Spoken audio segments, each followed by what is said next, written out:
Let me give you some in the news tonight. We're going to continue going to see some others are still coming in. Let me give you a couple of them. I don't want to be too political on you tonight because you know I'm never political. But that is the field that's running for the Democratic presidential race. And the front runner is this guy. Anybody know who the front runner is? Joe Biden. Just in case you were thinking of voting for him, I don't want to influence you, but I'm going to show you a couple things. The affirmative task before us is to create a new world order. Vice President Joe Biden, April 5th, 2013. You ready for the next one, he said? It's imperative that we act urgently to defend the liberal international order. Now, I'm going to be very kind for you tonight, and I'm going to be kind, and I really mean this. This article says, Joe Biden, How I Learned to Love the New World Order. In 1992, long before he wrote the Patriot Act, Joe Biden expressed his love for the New World Order in a recently unearthed Wall Street Journal essay.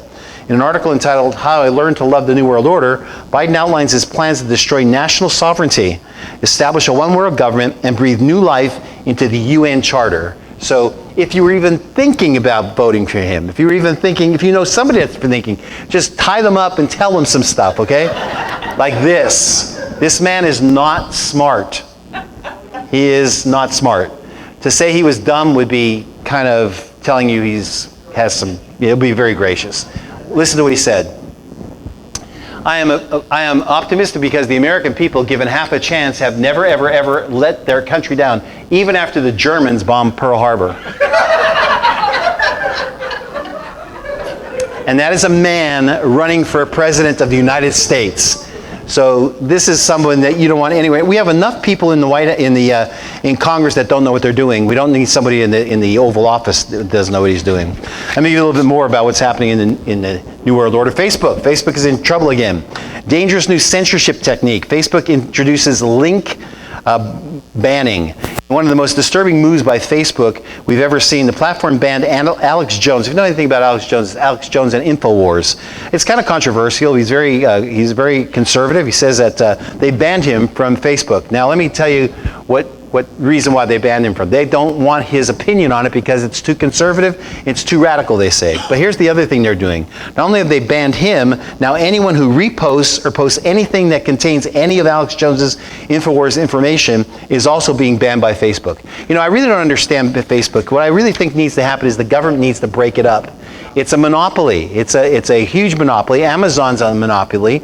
And basically there's monopoly laws. They need to break those things up because Facebook right now is having dictatorial powers. They are doing anything they want to do, and they're going at it hog wild. And so if they want to ban somebody, they can ban someone. If you had competition in that genre, you wouldn't have any of that happening. They'd be competing for people to come onto it. So we're watching something happen, and it's not just them. How many of you have ever taken an Uber? How many know what an Uber is? All right. Uber is going public. They're issuing an IPO. It's going to be tomorrow that they're issuing it. So they're going public to raise more funds. Uber's been operating somewhere in the neighborhood about a decade, maybe 12 years, not all around the world. And they've never made a profit, by the way, ever. And basically, they have competition. And so they're trying to raise a whole lot of money to eliminate all the competition.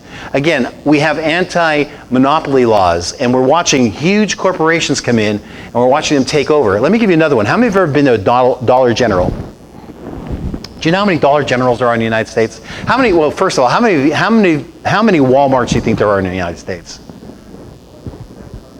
5,000. How many Dollar Generals do you think there are? 32,000. They're putting out, when Walmart came in, they put out a lot of mom and pop stores. Now what's happening is Dollar General is putting them in every area they can, sometimes 10, 15 in one location, in one county. And so they're trying to eliminate, and they're successfully eliminating all the mom and pop stores. So they need to be broken up. 32,000 Dollar Generals, come on. And they said that their customer is somebody who only travels a mile from their house. So they're putting them everywhere. Again, we're watching some huge conglomerates start to take shape, and nobody's doing anything about it. The ones that didn't do anything about it, by the way, who had a chance to do it was the Obama administration, and he passed on it. So we're watching Facebook really start to get some really weird things going on, and our privacy is going to be really affected by them. They're going to be able to screen everyone. They're very liberal. Mark Zuckerberg is extremely liberal. He is anti anything that's conservative, and so he's going to push that, and he is pushing it, and he's going all around. And he got fined I think $60 billion. He says, I'll pay the $60 billion. I'm going to continue to do what I want to do. So it's kind of it's an arrogance, and it's something that's really kind of taking over America. Let me give you a little bit more about what's happening in Israel. So I've been following the Israel news. I have several articles. Here's what happened. I'll give you a summation of them.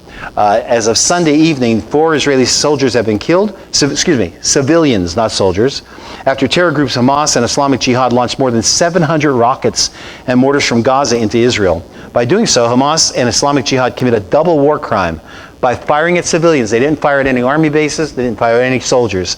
They fired at civilians while hiding behind civilians.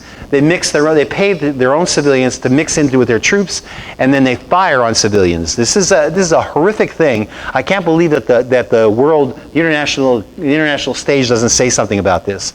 A delegation of U.S. ambassadors currently visiting Israel published a joint statement in which they said enough is enough. The statement also read, can anyone imagine rockets falling on Washington, Berlin, Paris, Brussels, Bern, or Lisbon today without an appropriately strong reaction? Ephraim Inbar, president of the Jerusalem Institute of Strategy and Security, mirrored their statement by telling the Jerusalem News, enough is enough. He said that while Israel may not be able to solve the intractable, protracted conflict, it needs to restore deterrence eroded over time versus Hamas, signaling to all bad guys in the Middle East that we mean business. So what's the problem there? Well, I'm going to tell you the problem. It goes on, and I may repeat it when I read one of these. Here's what's happening. Iran is in trouble. Iran right now has a huge unemployment rate. Palestinians has a huge unemployment rate. Hamas has been democratically elected as Israel pulled out of the West Bank, they pulled out of Gaza, and they've elected, the people of Palestinians elected Hamas. Hamas has been controlling, but Islamic Jihad is opposed pretty much to Hamas. They are also a group inside Gaza.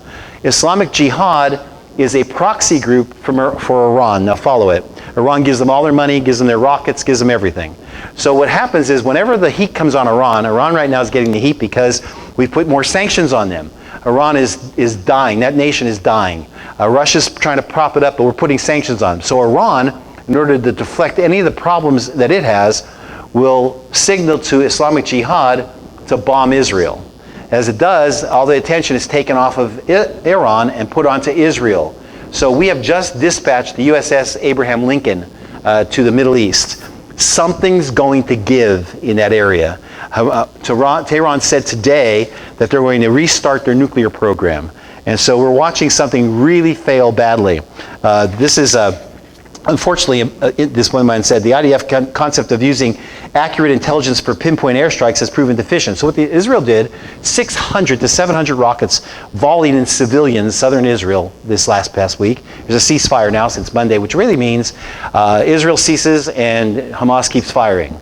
But basically what happened is they stopped, and the 4 civilians were killed. They bombed a school, they bombed a synagogue, they bombed fields, they bombed homes. This is indiscriminate. They're threatening to bomb Tel Aviv, several million people. And so what's happening is that everybody's saying this: you need to go in and wipe out Hamas. You need to have a ground force operation to wipe them out. Because what Israel does is they go and they pinpoint certain places where it came from. But here's the deal. They're hiding, terrorists are hiding their weapons in houses, in hospitals, in mosques, and in schools. And so Israel has to pinpoint to get people out. They have to pinpoint to kill them. And so they did that by killing 25 Palestinian terrorists because basically they had to respond. But they're all calling for them right now to do something and to take them all out. Listen, the Gaza missiles hit homes, a synagogue, a hospital, a school, and killed 4 civilians, and only civilians. And by the way, 2 of those civilians were Muslims. 2 of those civilians were shepherds. They were Sephardic shepherds. They were the shepherds that are the nomads of Israel. They wander back and forth. Anybody know what they're called? Anybody? The Bedouins. And so basically they killed them, and basically what they did is they killed their own.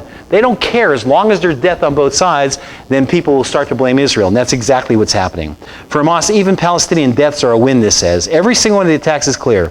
Intentional attack on a civilian, and every single one is illegal under international law.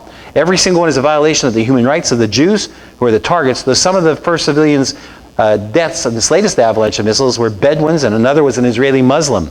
And so we're watching it. It should be repugnant for any decent human being. Such an evil plan would come to an end quickly, except for one thing. It works. It works because so much of the media and what passes for international institutions join in a charade that Israel, and only Israel, violates the law of war when deaths occur that are inevitable results of this Arab strategy. News agencies are likely to report the violence with a headline like this one from the UPI.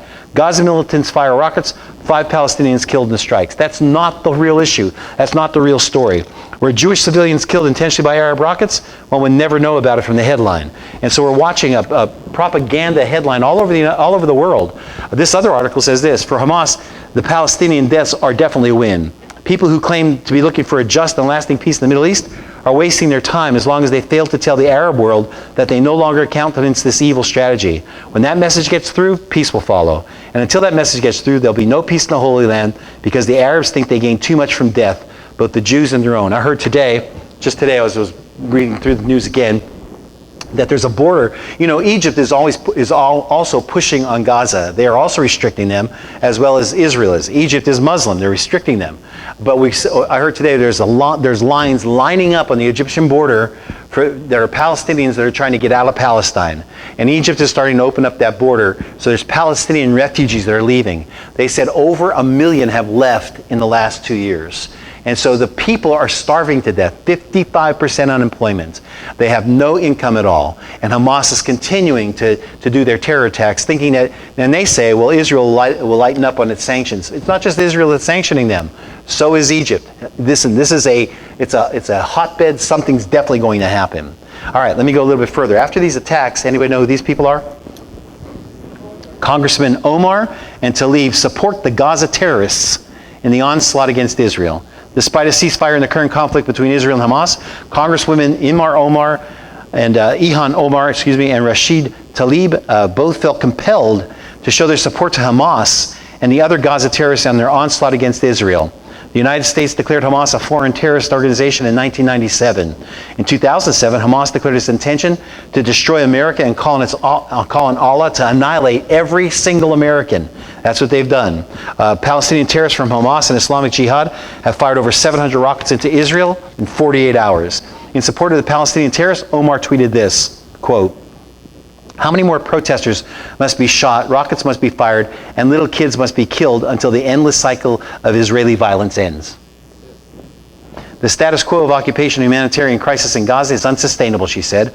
Only real justice can bring about security and lasting peace. Cycle of violence? In the past year, Israel's southern communities have endured a constant volley of incendiary devices, mainly balloons filled with explosives, from Gaza that have burned fields, greenhouses, and homes, causing untold destruction. Occupation and humanitarian crisis? Israel left Gaza, here's your history, in 2005, but has continued to supply goods, services, and medical supplies to the people of Gaza Strip, who choose to be governed by the Hamas in the democratic election. In the midst of this latest missile barrage, Israel still allowed a fuel shipment from Israel into Gaza to avoid a humanitarian crisis. When Israel pulled out of Gaza in 2005, communities left their hothouses. There were Jews living there. They had hothouses. They were producing produce. Hothouses intact, representing what could have been a thriving business for the Palestinian people, as it had been for the former Jewish farmers on the Strip. They left it there so they could farm them and make an income. That's what the Jews did when they left. The hothouses were promptly burnt down by baying mobs, along with the synagogues that were also left behind. Massive economic assistance by world powers, which has poured into Gaza by the millions over the years, has been hijacked by Hamas for its terror operations. In supporting the Palestinian terrorists, Congresswoman Rashid Tlaib, for her part, saw fit to criticize a factual headline by the New York Times, historically and currently one of the most anti-Israel and anti-Semitic newspapers in the world. When will the world stop dehumanizing our Palestinian people who just want to be free? Headlines like this and framing it in this way just feeds the continual lack of responsibility on Israel, who unjustly oppress and target Palestinian children and families. Let me tell you what these two congresswomen need to do. They need to resign and move to Palestine. I mean, if you love it so much, move there. And basically, when somebody says we're going to kill every American and you don't stick up for America, who are you representing? You're not representing us. All right. A ceasefire, she said, has supposed to have been reached. Or actually, a ceasefire is supposed to be reached. That usually means that, again, as Israel ceases and Hamas fires. Imagine if 700 rockets have been fired into the U.S. or any other country besides Israel. What country would not defend itself? Every presidential candidate, this is what Bolin said. He said, John Bolton, excuse me. He said, every presidential candidate running for election in 2020 needs to weigh in on their thoughts on this attack. He's talking to the Democrats. All that chart I said up to you. You know how many? He said, we'll wait. He tweeted. And do you know what happened? None of them answered back. They don't want to talk about the things that are there. These are people who want to rule and be a president of the United States, but they don't want to talk about the issues that are there. Let me give you a little bit more that's going on because this is a follow-up to it. Under war, World War III. And by the way, we are extremely close to a massive war in the Middle East. Listen, nuclear showdown in Iran, revealing the ancient prophecy of Elam. Tensions between Iran, Israel, and the United States are reaching an all-time high as the U.S. sends a carrier strike group to the region in response to the Iranian threats of an attack. They've been threatening us. As of May 1st, the Trump administration has declared that no country may buy oil from Iran. He's squeezing Iran. He's squeezing them to do something. Before May, Iran had already fallen into a deep recession due to previous limited sanctions. Its economy has shrunk 6% last year, may shrink another 6% this year. Inflation is heading towards 49%, and the nation's currency has virtually collapsed. Newly tightened oil sanctions have deprived the Iranian government of at least $10 billion in revenue. Also problematic for Iran, the U.S. government recently declared the Islamic Revolutionary Guard Corps as a designated terrorist organization. So what is Iran doing? Well, however, Iran has limited options and looks to be turning its attention to Israel as one way to get back at the U.S. And Trump came out this week and said, if you harm any of our allies, we're going to take action against you. Because they're threatening to harm Israel. Iran, through Islamic Jihad, its proxy in Gaza. Iran is looking to draw Israel into another major operation in Gaza, freeing up Tehran to do whatever it wants to do unhindered in Syria and elsewhere. The Iranian idea is that Israel will be busy focusing on Gaza and not have enough energy to deal with its actions around the region, which includes smuggling arms to Hezbollah, building up its presence and influence in Syria, and working with Russia to construct 2 more nuclear facilities in the Bushehr province, Bushehr 2 and 3. Israel has threatened that it will never allow Iran to become a nuclear power and will use all means necessary to prevent this. While all of the above is bringing tension to a breaking point, thousands of Iranians are converting from Islam to Christianity through visions, dreams, miracles, healings, and personal encounters with Christ. Iran has become the fastest growing evangelical population in the world. Let me tell you something. God is doing something. What's happening is God knows the prophecy that's going to happen there, and I'm going to read it to you in a moment.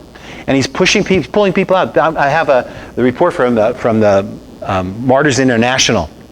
They talk about Muslims that are having dreams of Jesus coming and telling them about salvation and visions of it. It's absolutely unbelievable when you read them. Voice of the Martyrs talks about it. This one says, is the stage now set for Jeremiah's ancient prophecy of Elam to roll off its parchment and create a nuclear disaster in Iran that affects the entire Mideast region? So he says that, but I want to tell you what that really means. I want to do a little bit of research for you. In Ezekiel chapter 38 and 39, it talks about Iran. The ancient name is Persia or Elam. And it also talks about it in a little known fact in Jeremiah. The Jeremiah one is the one I really want to concentrate on for you tonight. And I want to read it to you from both the King James and the Message. The word of the Lord that came to Jeremiah the prophet against Elam, that's Iran, in the beginning of the reign of Zedekiah, king of Judah, came to him during that time. Thus says the Lord of hosts, behold, I will break the bow of Elam, the chief of their might, and upon Elam will I bring 4 winds of the 4 quarters of heaven. I'll scatter them towards all those winds, and there shall be no nation whither the outcasts of Elam shall not come. They're going to be refugees. For I will cause Elam to be dismayed before their enemies, and before them that seek their life, and I will bring evil upon them, even my fierce anger, says the Lord. And I will send the sword after them till I have consumed them, and I will set my throne in Elam. Now if you remember the promise of God to Abraham that he would give him every place he walked, the soles of his feet, part of that is Iran. So this is definitely a powerful prophecy. Destroy from thence the king and the princes, said the Lord. But it shall come to pass in the latter days that I will bring again the captivity of Elam, says the Lord. That's in our days. Here's how the Message puts it. God's message to the prophet Jeremiah on Elam at the onset of the reign of Zedekiah, king of Judah. This is what the God of the angel army says. Watch this. I'll break Elam's bow, her weapons of choice across my knee. Then I'll let 4 winds loose on Elam, winds of the 4 corners of the earth. I'll blow them away in all directions, landing homeless Elamites in every country on earth, refugees. They'll live in constant fear and terror among enemies who want to kill them. I'll bring doom on them, my anger-fueled doom. I'll set murderous hounds on their heels until there's nothing left of them. And then I'll set up my throne in Elam, having thrown out the king and his henchmen. But the time will come when I will make everything right for Elam again, because he will live there. And says God decrees. So Iran is limited in its time. It's going to push some wars. It's going to go against Israel. Ezekiel says it's going to go down in the mountains of Israel, which is the Golan, and Israel's going to defeat them there. And then they're not going to just defeat them according to prophecy. They're going to march in, and they're going to take over that area. So I want you to know, when we start to see things that are happening in the news, know that prophecy, 3,700-year-old prophecies, tell us that's exactly what's going on. And how many of you understand that God has final say? Final say. Iran is going to do something. I'm not surprised if you see it happen very, very soon. Let me give you a couple other things. This one, anybody know what that is? That. What's his name? Anybody know? Pete Buttigieg. Let me tell you about him. Why Time magazine and the left love Pete Buttigieg.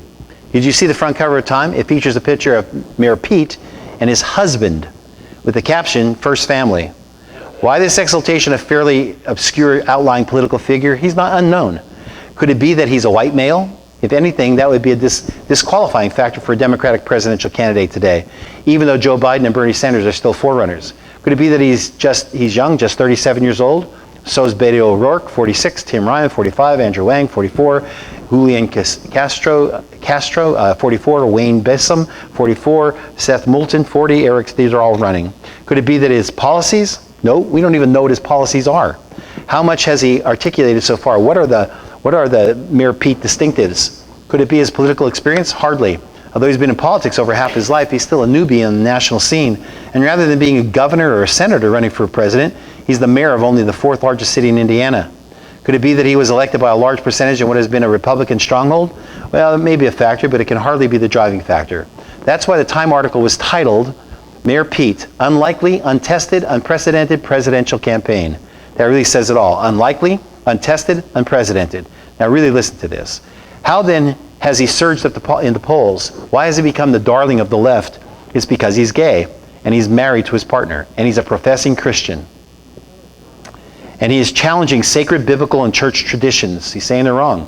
What more could the left ask for? But there's a nuance to all this we can't miss. Mayor Pete and his partner are the perfect poster boys for the gay activist agenda, a culmination of years of messaging and marketing. They seem like really nice guys, and they very well might be. They seem wholesome. They're church-going.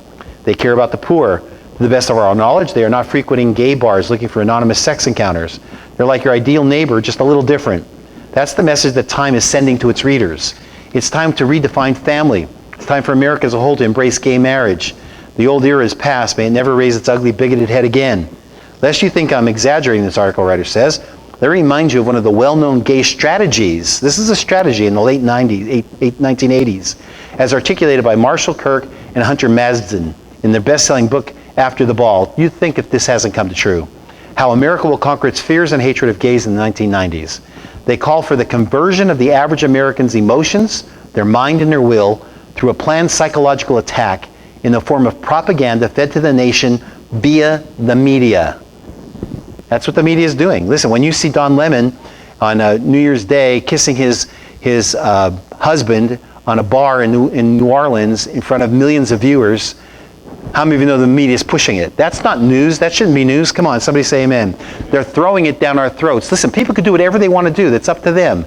They want to have a gay lifestyle. It's up to them. I understand. I have people, and I know people who are gay, and listen, I understand that. I understand that they have that feelings, and I'm there for them. They know that. They know my convictions. They know that what I believe biblically. How many are with me?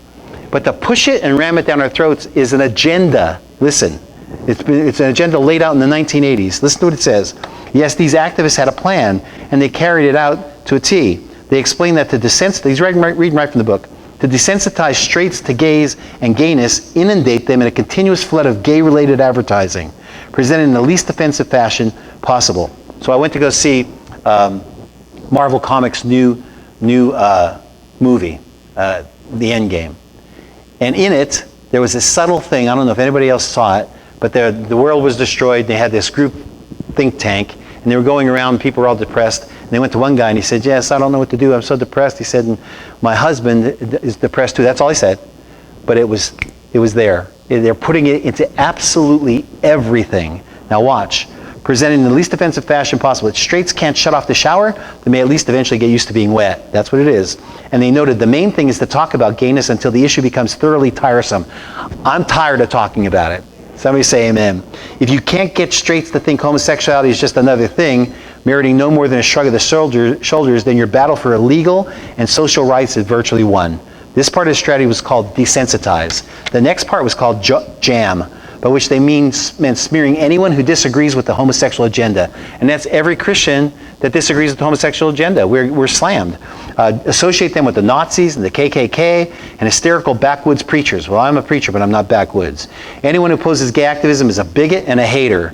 Then finally, the last part of the strategy was to convert. How is it done? They wrote, in conversion, the bigot who holds a very negative stereotypical picture is repeatedly exposed to literal picture, label pairs in magazines, on billboards and TV of gays explicitly labeled as such, who not only don't look like his picture of a homosexual, but are carefully selected to look either like the bigot or his friends. They want to look normal, or like any one of his other stereotypes of all right guys, the kind of people he already likes and admires. Yes, the image must be that of an icon of normality. A good beginning would be to take a long look at the Coors beer and the Three Musketeers candy commercials. Subsequent ads can branch out from that solid basis to include really adorable athletic teenagers, kindly grandmothers, avuncular policemen, and ad infinitum. Americans must be bombarded with a new image of normal, one which includes same-sex couples, one in which having two moms or two dads was exactly the same or even better than having a mom and a dad. As for negative aspects of homosexuality, such as higher rates of promiscuity, which they have, and STDs, which they have, or open marriages, those should be hidden from the public eye. And so it is today, in 2019. Time wants to take things one step further, with Mayor Pete and Chasten serving as the perfect representatives of where America should be. The nation has been desensitized. The nation has been jammed. It's time for the national conversion. Straight out, one of the pages of Kirk and Madsden, meet the new first family. My comment on that? God forbid. God forbid. This is something that's been planned. This is a strategy. How many of you are tired of hearing about gay? How many tired of seeing billboards? Listen, this is the strategy. And to think about it, gays, and some people say there's about 8%, some people say there's actually only 2% in the United States. This is an unbelievable barrage that is coming about it. And so we're watching it happen, and it's very successful. Speaking of things that are very successful, anybody know who that is? Who? Okay. Joaquin Phoenix was brought up in a religious cult. He has been targeted to play Jesus in an upcoming film. Now, let me tell you what Hollywood does. Hollywood loves to take Jesus and to pull him down notches. He's in his Hollywood film, and that's Mary Magdalene next to him, and it's based on the Gospel of Mary. There is no such thing as a valid Gospel of Mary. It's a Gnostic gospel. It was written in the 4th century. It was written, and it has all kinds of blasphemous things in it. And Joaquin Phoenix is saying that, the one part he had to put mud on someone's eyes like Jesus did and heal him. He said, that's ridiculous. He said, nobody spits on somebody's eyes. I'm not doing that.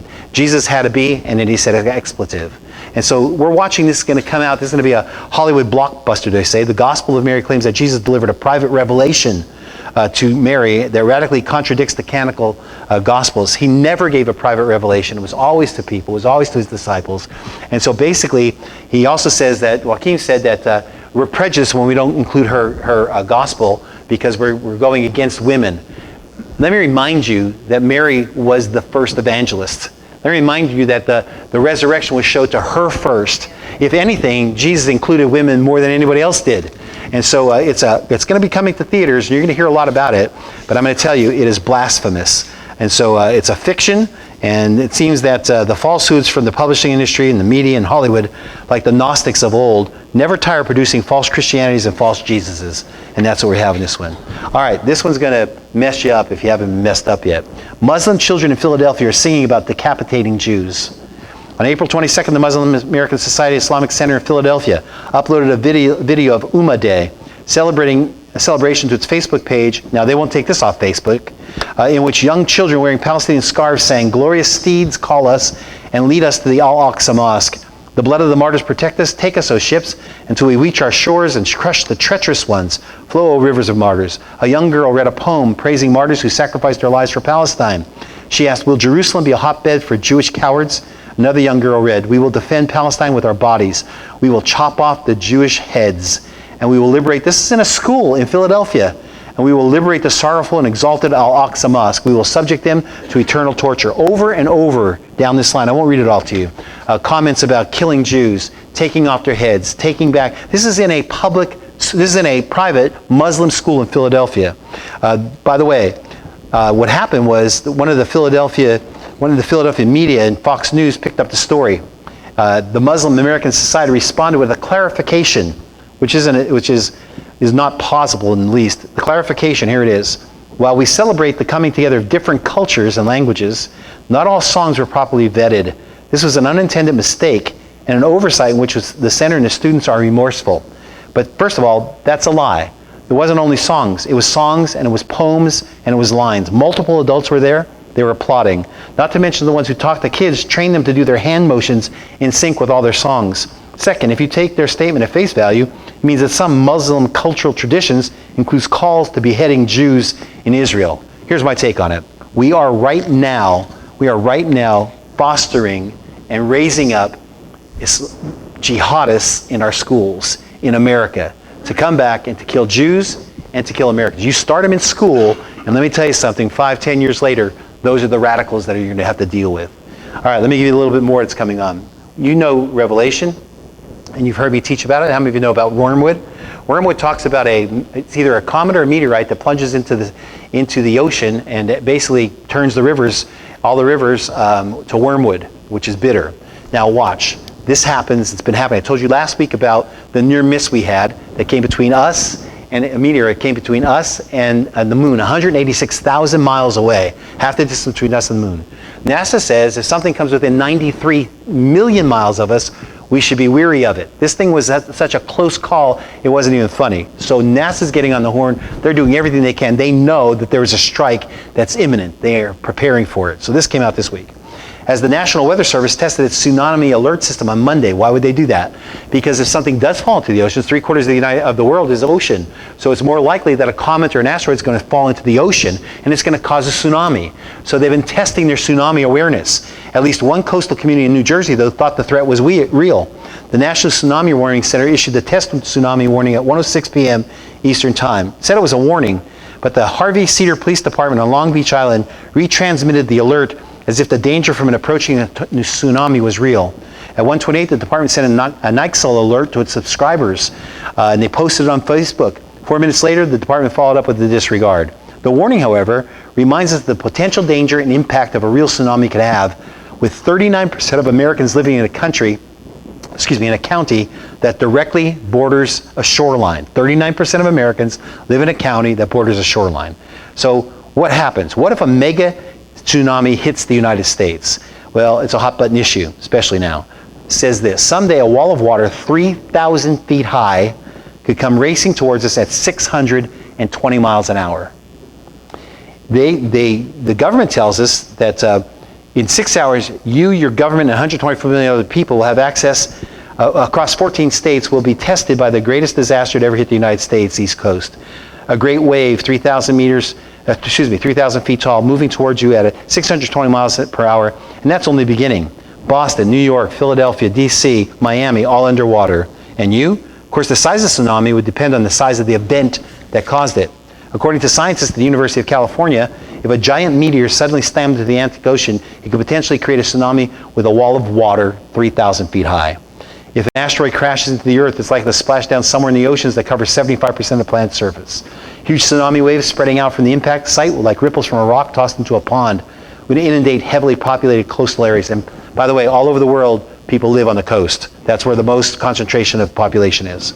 A computer simulation of an asteroid impact tsunami developed by scientists at the University of California, Santa Cruz, shows if a small asteroid hit us, waves as high as 400 feet would sweep across the Atlantic coast of the United States.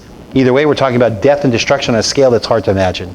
Once a meteor hits, there would be a race against time to get away from the massive wall of water rapidly approaching the East Coast. The creators of the Facebook video that we just mentioned envisions that everyone would have 6 hours advance notice. The death toll would be staggering. The economic impact easily costing billions, if not trillions of dollars. It would take decades to rebuild. And it is wrong to suggest that we might have gotten off easy. How much worse would it have been without those 6 hours of advance notice? Because that's right. You owe a big thanks to these supersmart buoys, the government says, NASA monitoring the coast. You owe a tremendous amount of thank you to them because they're going to give you 6 hours. Sadly, the truth is that you would probably get very little warning. For example, if a giant meteor would splash down near Puerto Rico, the amount of time before impact would be extremely limited, less than a half hour. You could try to get to your car and outrace the wall of water coming at you at 620 miles per hour, but of course the highways would be jammed with other people trying to get out as well. In a worst case scenario, tens of millions of people would die. All of our East Coast cities would essentially be destroyed.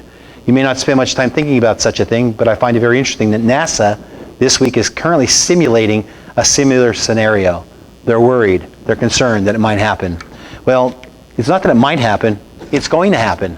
That's what the Revelation says. But how many of you know that you're not going to be here when that happens? Thank God for the rapture. Come on, somebody say amen. That's in the news for tonight. I'm going to ask the ushers if they come forward.